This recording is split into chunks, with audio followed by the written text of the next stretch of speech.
В минувшие выходные в Кварчале из-за сильного порывистого ветра на проспекте Свободы сорвало кровлю многоэтажного жилого дома. К счастью, никто из жителей не пострадал. Строительные бригады разобрали все завалы и временно покрыли крышу брезентом. Как будет хорошая погода, строители приступят к замене кровли. Необходимые стройматериалы уже привезли. Также сильный ветер повредил кровлю еще одного многоквартирного дома по улице Горького, 1. Здесь шиферное покрытие частично сломано. В этом доме также планируется заменить кровлю. Там кровля была шиферная. Мы еще в прошлом году сметили еще, она обходится около 4,5 миллиона рублей. К сожалению, в прошлом году не смогли найти средства, а сегодня добавилось к тому, что приходится кровлю менять уже не частично, а целиком. Через пару дней начнем крыть крышу. То есть я в этом уверен. Спасибо Александру Золотынскому, еще очень быстро среагировали. Тот же день уже прислали материалы. Строительство нового помещения Ткварчалского рынка было начато в 2017 году за счет средств республиканского бюджета.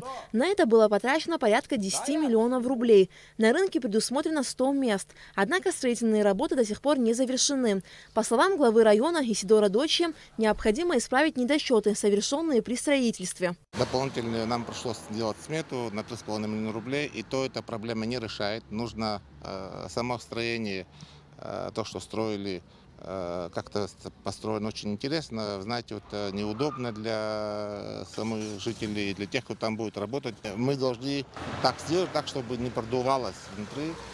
Видимо, стеклить нужно. После того, что закончит один этап работы, нужно будет еще работу провести вокруг того рынка, где мы строим.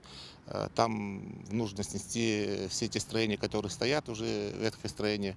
Стоит отметить, что в рыночные дни, среду, пятницу и воскресенье крестьяне из близлежащих сел имели возможность реализовать здесь свою продукцию. Однако из-за отсутствия капитального строения рынка и условий для торговли, часть сельчан вынуждена ехать в Ачимчиру и Гал с целью реализации своей продукции. Жители Ткварчала говорят о необходимости скорейшего завершения строительства рынка. Люди мучаются, мы тоже мучаемся, под дождем стоят. Ну, в общем, что сказать? Я даже не знаю, но в рынке мы нуждаемся все. Мы все зависим от рынка. У меня столовая, я все покупаю на рынке. Я, например, ездю в Гале много за товаром, ездю в Сухуми, потому что и выбора много. Я надеюсь и верю в то, что рынок будет сделан и люди будут ходить по-прежнему.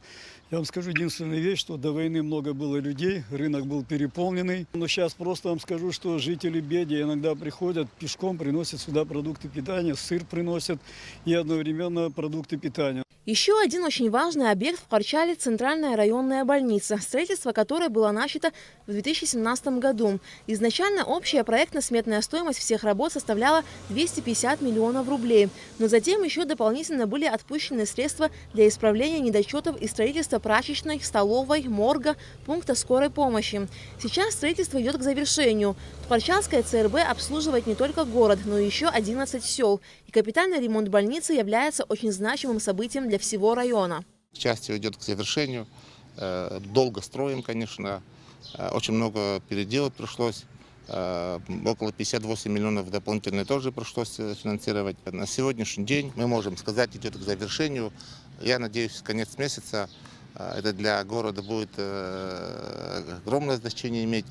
Не только для города, для ближайших сел, которые возле Ткварчала, Ачимчирский район и Гальский район. У людей будет возможность приезжать, обследовать, лечиться здесь. Глава района также сообщил, что ожидается приезд в Кварчал инвесторов из России и Австрии, которые обладают лицензией на добычу угля. Алика Трапшина, Алагухава, Абхазское телевидение.